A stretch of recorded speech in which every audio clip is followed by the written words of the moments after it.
আসসালামু আলাইকুম। গতকালকে প্রাথমিক নিয়োগ পরীক্ষার রেজাল্ট দেওয়া হয়। তো যারা সিলেক্টেড হয়েছেন তাদের জন্য শুভকামনা। আর যারা সিলেক্টেড হননি তারা মন খারাপ করবেন না।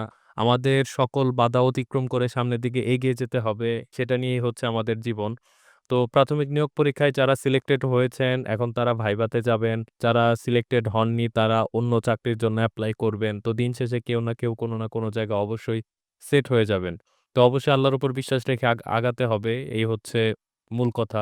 তো যাই হোক প্রাথমিক নিয়োগ পরীক্ষার ভাইভায় কি লাগবে সেই বিষয় নিয়ে হচ্ছে আজকের এই ভিডিও। তো প্রাথমিক নিয়োগ পরীক্ষার এই ভাইভাতে কি লাগবে আপনি আপনি আজকের এই ভিডিওটি যদি ১ম থেকে শেষ পর্যন্ত দেখেন, তাহলে আমার মনে হয় না আপনার আর কোনো ভিডিও দেখার দরকার আছে বা আপনার মনে কোনো কনফিউশন ও থাকবে না। তাহলে চলুন আমরা শুরু করি। প্রথমত হচ্ছে আপনি যখন সিলেক্টেড হয়েছেন তখন আপনি রেজাল্ট অবশ্যই দেখেছেন। আর যদি আ আমার মনে হয় না এখন পর্যন্ত রেজাল্ট দেখতে কারো বাকি থাকার কথা। তো আপনাদের মধ্যে অনেকে এরকম মেসেজ পেয়েছেন যে আমি একটা স্ক্রিনশট রেখেছি। "কনগ্রাচুলেশন, ইউর রোল নাম্বার এত have been selected for the viva voice of gov primary school assistant teacher." তো এরকমভাবে আপনারা একটা ওয়েলকাম মেসেজ পেয়েছেন। তো এখন বিষয় হচ্ছে আপনাদের আসলে কি লাগবে এটা নিয়েই সবার মাঝে একটা কনফিউশন। তো আমি এখন এখানে কনফিউশনটা দূর করব। তো প্রথমত আমরা চলে আসব এই ডিপিইর সহকারী শিক্ষক নিয়োগ পরীক্ষার যে সার্কুলারটা আছে, সার্কুলারটা দেখলে কিন্তু আপনি ওখানে সবকিছু পেয়ে যাবেন। সেই সার্কুলারেই সকল তথ্য একদম সুন্দরভাবে স্পষ্টভাবে লিখে দেওয়া আছে। তো চলুন আমরা এখন সেইটাই দেখব। তো এটা হচ্ছে আমাদের ১ম পেজ। এখানে কোনো কিছু নেই। আর এটা হচ্ছে 3rd পেজ। আমরা 2nd পেজটা একটু দেখব। 2nd পেজের ভাইবার জন্য আপনার কি লাগবে আমরা এই ১৫ নাম্বার কলামটা দেখলেই একদম সিওর হতে পারবো এবং এই ভিডিওটা দেখার পর আপনারা কোনো ভিডিও দেখতে হবে না। আপনি নিজেই সবকিছু বুঝতে পারবেন এবং আপনার মনে যত কনফিউশন আছে সবকিছু দূর হয়ে যাবে। লিখিত পরীক্ষার ফলাফলের ভিত্তিতে মৌখিক পরীক্ষার জন্য নির্বাচিত মনোনীত প্রার্থীকে নিম্ন বর্ণিত সত্যায়নকৃত কাগজপত্রাদি সংশ্লিষ্ট জেলা প্রাথমিক শিক্ষা অফিসে দাখিল করতে হবে। যারা আপনারা সিলেক্টেড হয়েছেন তারা এই নিম্ন বর্ণিত যে কাগজপত্রগুলো আছে সেগুলো আপনাদের জেলার প্রত্যেকটা জেলায় একেকটা করে শিক্ষা অফিস আছে। সেই শিক্ষা অফিসে আপনারা জমা দিবেন। এখন কি জমা দিবেন সেটাই দেখব। ক নাম্বার হচ্ছে মানে ১ নাম্বার যদি আমরা ধরি অনলাইনে দাখিলকৃত আবেদনের ফটোকপি। আপনি যখন এপ্লাই করেছেন, এপ্লাই করার সময় আপনার একটা এপ্লাই করা কপি ছিল। অর্থাৎ ডিপিইতে বা সহকারী শিক্ষক নিয়োগের জন্য যখন এপ্লাই করেছেন একটা তখন একটা কাগজ আপনার কাছে ছিল। তো সেটা আপনি সেটার আপনি ফটোকপি করবেন। সেই ফটোকপিটা দিতে হবে। ফটোকপির সাথে দিতে হবে আপনার ২ টা পাসপোর্ট সাইজের ছবি। তার মানে এখানে আমরা ২ টা কাগজ পেয়ে গেলাম। এই ২ টা আমাদের দিতে হবে। এরপর হচ্ছে শিক্ষাগত যোগ্যতা সম্পর্কিত সকল প্রকার মূল অথবা সামরিক সনদপত্র। আপনার শিক্ষাগত যোগ্যতার যত সার্টিফিকেট আছে আপনি সবগুলোর মূল অথবা সাময়িক যে সার্টিফিকেট আছে সেই সার্টিফিকেটগুলোর আপনি সত্যায়িত করে দিবেন। এখানে কিন্তু লেখা আছে সত্যায়নকৃত কাগজপত্রাদি। আপনি সত্যায়ন করে এরপরে এগুলো জমা দিবেন।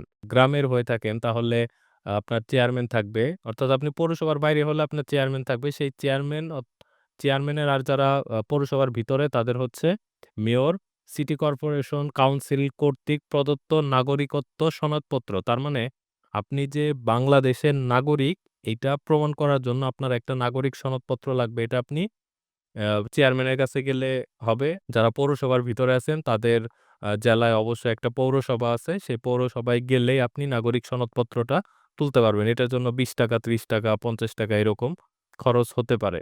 তো এই হচ্ছে এখানে আমরা ২ টা পাইলাম। এইখানে হচ্ছে সকল শিক্ষাগত যোগ্যতার আ সার্টিফিকেট এগুলো এবং হচ্ছে আপনার একটা নাগরিক সনদপত্রের কপি লাগবে।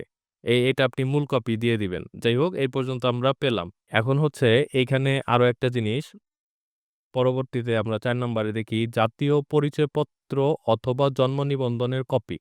আপনার কাছে যদি জাতীয় পরিচয়পত্র থাকে আপনি সেটার একটা কপি দিবেন অথবা জন্ম নিবন্ধনের যদি কপি থাকে আপনি সেটা দিবেন। তবে ভালো হয় আপনি ২ টাই দিয়ে দিবেন এবং আপনি যখন ভাইভাতে যাবেন তখন কিন্তু সবগুলোর মেইন কপিটা আপনার থাকতে হবে। আপনার হাতে স্টিল নাও আপনার মেইন কপিগুলা সব থাকতে হবে। আপনি যেগুলা ফটোকপি করে দিচ্ছেন সব মেইন কপি আপনার হাতে থাকবে। এগুলো আমি বারবার বলতেছি এখানে যেন কোনো ভুল না হয়। আপনার যদি এখানে ছোট্ট একটা ভুল হয়ে যায় আপনি কিন্তু ভাইভাতে অনায়াসে বাদ পড়ে যাবেন। আপনার একটা পদের পিছনে এখন কিন্তু ৪ থেকে ৫ জন ক্যান্ডিডেট আছে। এজন্য এই দিক থেকে খুবই সিরিয়াস হবেন। লিখিত পরীক্ষার প্রবেশপত্রের সত্যায়িত ফটোকপি। আপনার লিখিত পরীক্ষার যে প্রবেশপত্রটা আছে এটা কিন্তু সত্যায়িত করতে হবে। সত্যায়িত করে এরপরে এটা ফটোকপি জমা দিতে হবে।